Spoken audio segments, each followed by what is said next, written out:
अगर इस दुनिया में आके रूह के ताल्लुक को हम समझने की कोशिश करें तो इस दुनिया में आपको रूह के दो तरह के ताल्लुक मिलेंगे। नंबर एक ये ताल्लुक होगा कि रूह किसी के ऊपर मानूस हो जाती है, किसी के साथ उन्स रखती है, किसी से मोहब्बत करना शुरू कर देती है। और दूसरा रूह का एक ऐसा ताल्लुक भी होता है जिसमें रूह अपने साथी यानी अपनी ज़ात के अंदर मौजूद स्पिरिट और सोल जो है ये एक बाहमी एतदाल कायम करते हैं, यानी इनर वर्क करके रूह आपके नफ्स को मुकम्मल तौर पर चेंज करके इस काबिल बनाती है कि वो अपने ज़ौजैन तक पहुँचे, यानी उस एनर्जी तक पहुँचे, उस सोल तक पहुँचे जिस सोल के संग इसने आलमे आखिरत तक का सफ़र करना है, वहदत के जाम तक का सफ़र करना है, इसने ठहरना नहीं है। यानी एक स्पिरिचुअल जर्नी, एक ट्विन फ्लेम जर्नी, एक रूह का सफ़र जिसके संग करना होता है, उसको अपने संग लेके चलना, यानी उसकी सूरत के साथ अपनी सूरत को बदलना है।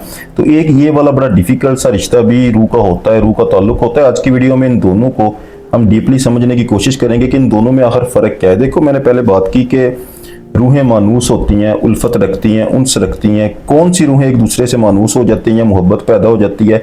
ऐसी रूहें जो एक जगह पर आकर ठहर जाती हैं, किसी एक मुकाम पर, किसी एक दर्जे पर, वहाँ पर आकर उन लोगों ने ठहर गई, वो आगे नहीं बढ़ी, एक हद तक वो गई, उसके बाद वो आगे उनका सफ़र नहीं गया।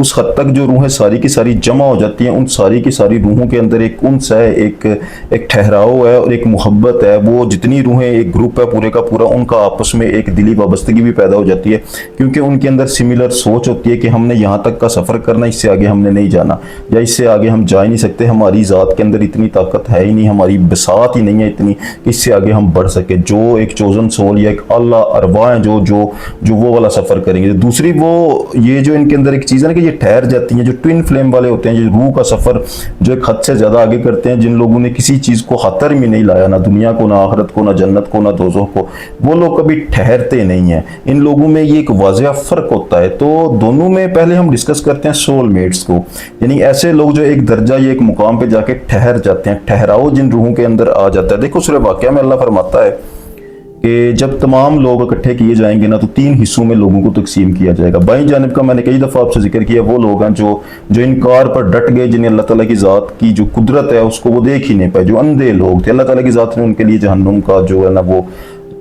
सख्त आग जला रखी है। और दूसरे वो हैं जो बाईं जानिब नहीं दाईं जानिब खड़े होंगे।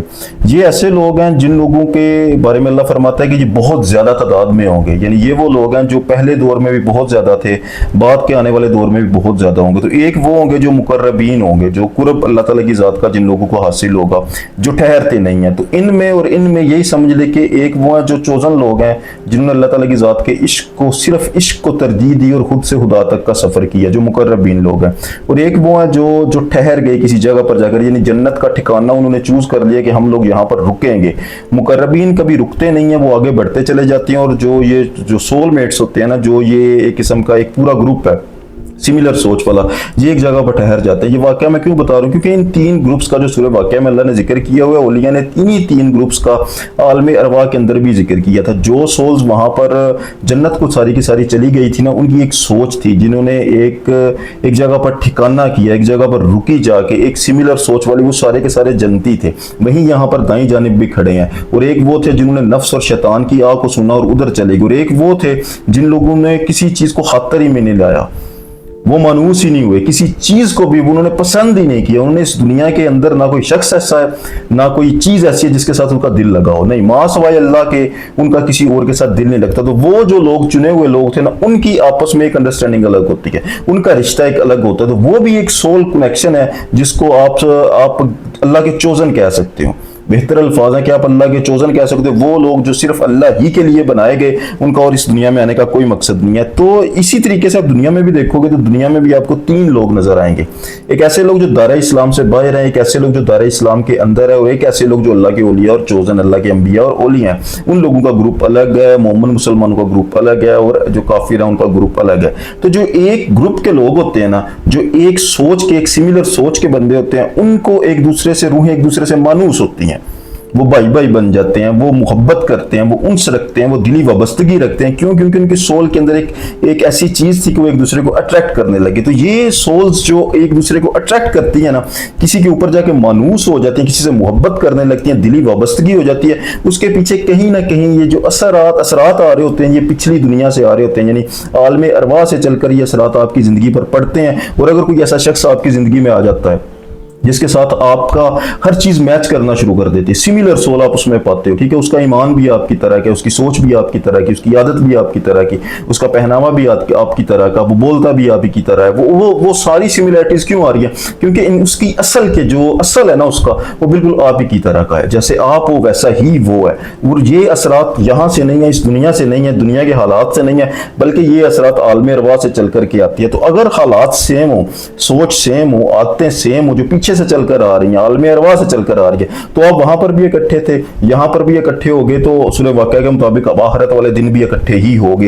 एक ही ग्रुप में, एक ही जगह पर आप जो है ना वो पाए जाओगे, आपकी सिमिलर सोच होगी, एक ही मुकाम होगा, एक ही दर्जा होगा जहां पर आप ठहर जाओगे, यानी ठहराव है आपके अंदर जन्नत तक का। लेकिन जो दूसरे वाले हैं, ऐसे लोग जिन्होंने इश्क का जर्नी करना है, जो लोग एक हद, जिनकी हद कोई नहीं है, जो एक ला इंतहा इश्क़ इलाही का सफर करने वाले लोग हैं, इसको ना मैं डिस्क्राइब करने से पहले ही आपको एक बहुत बड़ी चीज मैं आपको बताऊं कि मेरे नबी ने फरमाया कि अली का गोश्त मेरा गोश्त, अली का खून मेरा खून, अली की रूह मेरी रूह।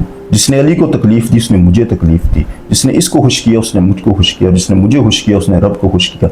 यही चीज नबी पाक सल्लल्लाहु अलैहि वसल्लम ने फरमाया मौला हुसैन अलैहिस्सलाम के बारे में कि मैं हुसैन के अंदर से हूं, हुसैन मुझसे है, यानी मैं हुसैन से हूं, हुसैन मुझसे है। इस कदर गहरा रिश्ता। यही चीज अम्मा फातिमा ज़हरा सैयदा सलामुल्लाह अलैहा के बारे में उन्होंने फरमाई। तो वो क्या था कि वो 5 तन तो थे, लेकिन उनकी जात के अंदर जो सोल्स थी वो एक दूसरे के अंदर इमर्ज हो चुकी थी। जुदाई स्पिरिचुअली मुकम्मल तौर पर खत्म हो चुकी थी। जो कुछ मतलब कि उनका इल्म सब एक दूसरे को जानते थे, गहराई से जानते थे, उनको जुदाई में नहीं। ये धड़ तो 5 थे लेकिन रूह एक था।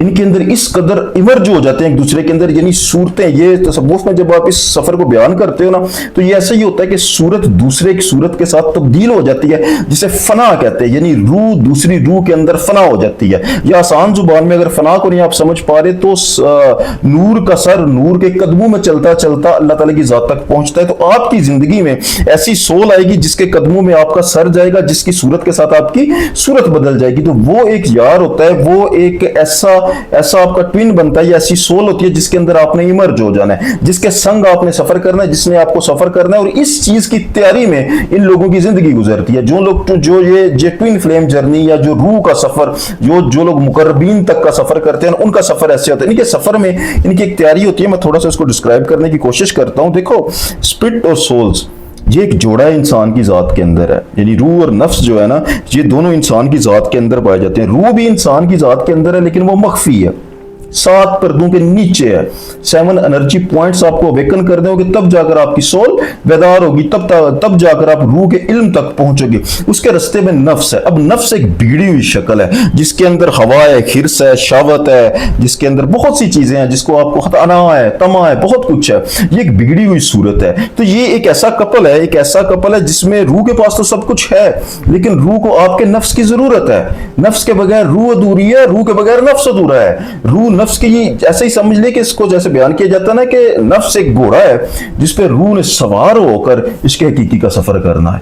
तो इसको दुरुस्तगी करने, इसकी दुरुस्तगी के लिए, इसको बेहतर बनाने के लिए इंसान को ये जो ट्विन फ्लेम वाले होते हैं या जो रूह के सफर वाले होते हैं जिनकी हद नहीं है, इनको इस दुनिया में आके मौका मिलता है कि इसको लेवल करने। ये जो पिछला इसका दौर था ना, इनके मुकद्दर में ये लिखा हुआ था, इन्होंने सिर्फ अल्लाह ताला की जात को रखा था, किसी और शय को चूज नहीं किया। लेकिन इस दुनिया में आके इन पर एक इम्तिहान पड़ता है कि इनके रास्ते पे इनका नफ्स जो है ना वो बहुत बड़ी रुकावट बन के आ जाता है। उसको इन्होंने बैलेंस करना होता है।